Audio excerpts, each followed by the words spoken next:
आज मैं आपको नेहरू की एक और लव स्टोरी के बारे में बताऊंगा। नेहरू के जिन चेले चपाटों को अगर इस बात पर आपत्ति है कि नेहरू की पर्सनल लाइफ के बारे में क्यों बात की जाती है, तो उनकी जानकारी के लिए मैं यहां बता देना चाहता हूं कि आज जिस औरत के साथ नेहरू के रिश्तों की मैं बात कर रहा हूं, उसका सीधा संबंध देश की सुरक्षा से जुड़ा हुआ है। जी हां, 1962 के युद्ध में भारत को चीन के हाथों जो करारी हार मिली थी, उसके पीछे नेहरू की कई गलतियां जिम्मेदार थीं, जिनमें से एक गलती उनका वो एक तरफा प्यार भी था जो उन्होंने अमेरिका के तत्कालीन राष्ट्रपति जॉन एफ कैनेडी की पत्नी जैकलिन कैनेडी से किया था। जी हां, हमारे देश के पहले प्रधानमंत्री जवाहरलाल नेहरू चीन युद्ध के पहले जैकलिन कैनेडी की खूबसूरती पर कुछ ऐसे मोहित हुए कि उन्होंने उनके पति जॉन एफ कैनेडी से मिलने वाली मदद की तरफ ध्यान ही नहीं दिया। दरअसल 1962 में भारत की तरफ से चीन के खिलाफ दुनिया का सबसे ताकतवर इंसान जॉन एफ कैनेडी खड़ा था, जो भारत के लिए खुद होकर मदद का हाथ आगे बढ़ा रहा था। लेकिन पंडित नेहरू ने उनकी दोस्ती को ठुकरा दिया। नेहरू कैनेडी की दोस्ती को ठुकराकर उनकी पत्नी जैकलिन कैनेडी में ज्यादा दिलचस्पी ले रहे थे। ये बात मैं अपने मन से नहीं कह रहा हूं, बल्कि नेहरू के जैकलिन प्रेम का दावा किया है भारत में अमेरिका के तत्कालीन राजदूत जॉन केनेथ गालब्रेथ ने अपनी किताब एन एम्बेसडर्स जनरल में। दरअसल नवंबर 1961 में नेहरू अमेरिका की यात्रा पर गए थे, जहां उन्होंने राष्ट्रपति कैनेडी से मुलाकात की थी और इस मुलाकात के दौरान केनेथ गालब्रेथ भी मौजूद थे। गालब्रेथ के मुताबिक इस मुलाकात में नेहरू ने कैनेडी जैसी ताकतवर हस्ती को बार बार अनदेखा किया और इस पूरी यात्रा के दौरान उनका पूरा ध्यान जैकलिन कैनेडी में लगा हुआ था। गालब्रेथ अपनी किताब के पेज नंबर 248 पर लिखते हैं कि अमेरिकी यात्रा के दौरान नेहरू बुझे बुझे से थे। राष्ट्रपति कैनेडी ने उनसे जब भी बातचीत करने की कोशिश की तो बदले में नेहरू ने हमेशा सिर्फ एक दो शब्द कहकर अपनी बात खत्म कर दी और कभी किसी बात का जवाब नहीं दिया। राष्ट्रपति कैनेडी नेहरू के इस व्यवहार से बेहद निराश हुए।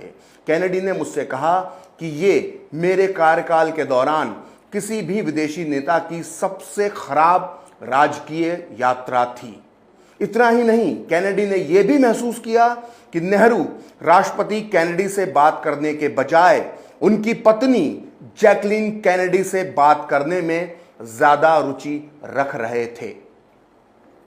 सोचिए, भारत इतने बड़े संकट से गुजर रहा था, उसे चीन से मुकाबला करने के लिए अमेरिका के राष्ट्रपति कैनेडी जैसे दोस्त की जरूरत थी और हमारे देश के प्रधानमंत्री कैनेडी का अपमान ही नहीं कर रहे थे, बल्कि उनकी पत्नी जैकलिन कैनेडी में ज्यादा दिलचस्पी ले रहे थे। लेकिन गालब्रेथ ने अपनी इस किताब में जो आगे लिखा है, उसे जानकर नेहरू के चमचों को और भी ज्यादा तकलीफ हो सकती है।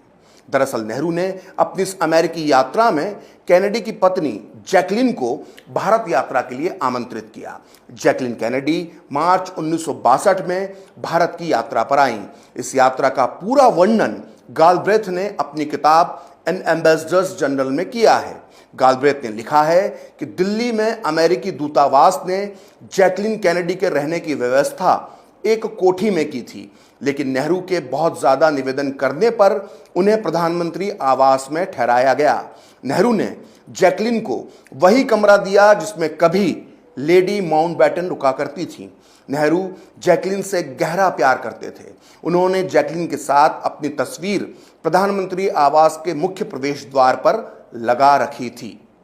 सोचिए, हमारे देश के प्रधानमंत्री नेहरू जैकलिन कैनेडी पर इस कदर मोहित थे कि उन्होंने अपने घर में जैकलिन को रुकवाया।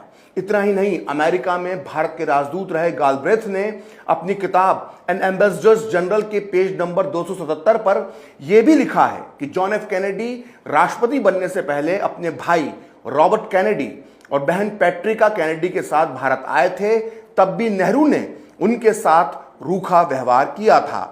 गालब्रेथ के मुताबिक जॉन एफ कैनेडी का मानना था कि इस यात्रा के दौरान भी नेहरू उनसे ज्यादा उनकी बहन 27 साल की पैट्रिका कैनेडी में ज्यादा रुचि ले रहे थे।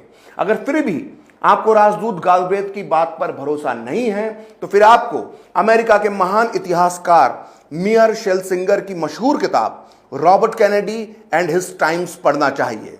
जॉन एफ कैनेडी के छोटे भाई रॉबर्ट कैनेडी की जिंदगी पर लिखी गई इस किताब के पेज नंबर 91 पर कैनेडी ब्रदर्स और उनकी बहन पैट्रिका कैनेडी के साथ नेहरू की मुलाकात का जिक्र है। इस किताब में लिखा गया है कि नेहरू ने दिल्ली में John F Kennedy, Robert Kennedy और उनकी बहन पैट्रिका कैनेडी को डिनर पर आमंत्रित किया, लेकिन नेहरू डिनर के दौरान छत पर लगे पंखे की तरफ देखते रहे और वो ऐसा जता रहे थे कि वो अपना समय फालतू में खराब कर रहे हैं।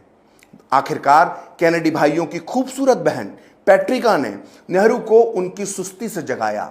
बाद में रॉबर्ट कैनेडी ने अपनी डायरी में लिखा कि नेहरू ने डिनर के दौरान पैट्रिका के अलावा किसी और से कोई खास बात नहीं की।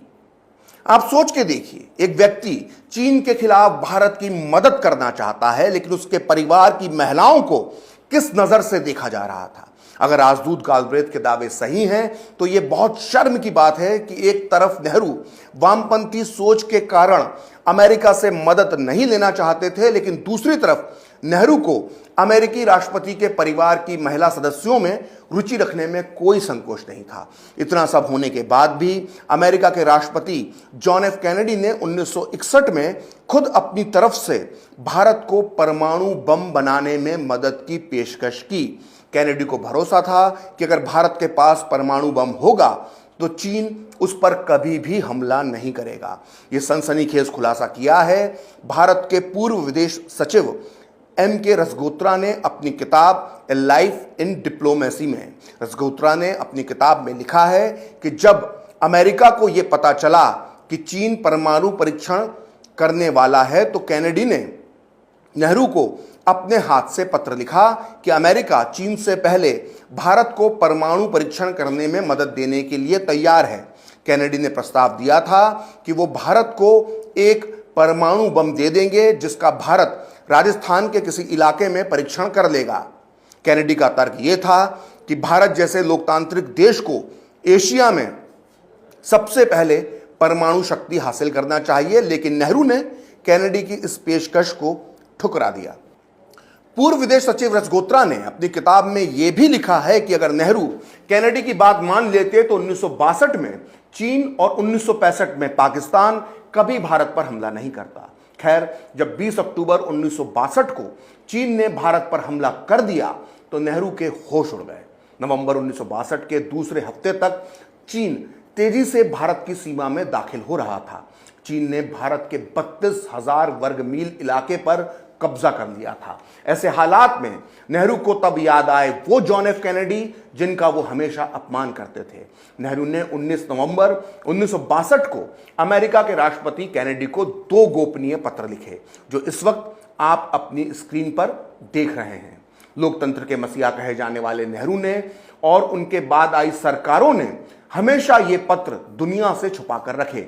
ये पत्र कभी सामने नहीं आते अगर 2010 में इन्हें जॉन एफ कैनेडी लाइब्रेरी और म्यूजियम ने सार्वजनिक नहीं किया होता। इस सनसनीखेज पत्रों में नेहरू ने कैनेडी को लिखा कि चीनियों ने नेफा के बहुत बड़े हिस्से पर कब्जा कर लिया है और वो कश्मीर में लद्दाख के चुशाल पर भी कब्जा करने वाले हैं। अगर तुरंत कुछ नहीं किया गया तो पूरा असम, त्रिपुरा, मणिपुर और नागालैंड चीन के हाथों में चला जाएगा। भारत को चीन के हमले से निपटने के लिए अमेरिका से फाइटर प्लेन और मालवाहक जहाजों की जरूरत है। हमें कम से कम फाइटर प्लेन के 12 स्क्वाड्रन चाहिए।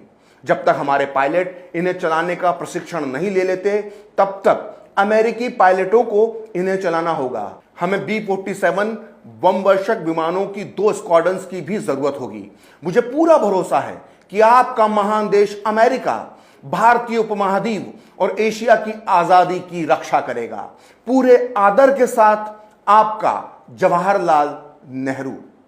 अमेरिका से मदद मांगने में कोई बुराई नहीं है, लेकिन प्रधानमंत्री बनने के बाद नेहरू पूरे 15 साल तक अमेरिका को पानी पी पी कर कोसते रहे। उन्होंने हर अंतर्राष्ट्रीय मंच पर अमेरिका का विरोध किया था। नेहरू का यह खत कैनेडी तक पहुंचाया था भारत के अमेरिका में राजदूत ब्रज कुमार नेहरू ने। बीके नेहरू जवाहरलाल नेहरू के रिश्ते में भतीजे लगते थे। अमेरिका में तैनात भारतीय अधिकारियों को इस पत्र की वजह से किस तरह की बेइज्जती और शर्मिंदगी का सामना करना पड़ा, इसका जिक्र किया है नेहरू गांधी परिवार के बेहद करीबी और पूर्व विदेश मंत्री नटवर सिंह ने अपनी इस किताब one life is not enough में, जिसका हिंदी अनुवाद एक ही जिंदगी काफी नहीं इस वक्त मेरे हाथ में है। इस किताब के पेज नंबर 103 पर नटवर सिंह लिखते हैं कि चीन से युद्ध के दौरान एक भी गुटनिरपेक्ष देश ने भारत का साथ नहीं दिया। राष्ट्रपति कैनेडी उस वक्त क्यूबा मिसाइल समस्या में फंसे थे, लेकिन फिर भी उन्होंने मदद करने का वादा किया। पंडित नेहरू ने जो कैनेडी को पत्र लिखे थे वो वास्तव में दयनीय थे। अमेरिका में भारत के राजदूत बीके नेहरू ने अपने संस्मरणों में लिखा है कि जब वो कैनेडी को पंडित नेहरू के पत्र सौंप रहे थे तो उन्हें काफी शर्म महसूस हो रही थी। नेहरू भले ही कैनेडी के साथ खेल खेलते रहे हों, लेकिन कैनेडी भारत के सच्चे दोस्त साबित हुए। उन्होंने तत्काल समंदर में अपने जंगी बेड़े किटी हॉक को बंगाल की खाड़ी के लिए रवाना कर दिया। इतना ही नहीं, कैनेडी ने तत्काल अमेरिकी वायुसेना के KC-135 विमान को भारत के लिए रवाना कर दिया और तो और हथियारों की खेप भी अमेरिका से भारत आने लगी। ये देखकर चीन को समझ में आ गया कि अगर अमेरिका खुलकर मैदान में आ गया तो जंग के हालात बदल सकते हैं। लिहाजा 20 नवंबर की रात चीन ने एक तरफा युद्ध विराम की घोषणा कर दी। इसमें कोई शक नहीं कि अगर कैनेडी मदद नहीं करते तो असम समेत भारत के कई इलाके हाथ से निकल गए होते। लेकिन बड़ा सवाल यह है कि भारत के मददगार इंसान के परिवार की महिलाओं को क्या उस नजर से देखा जाए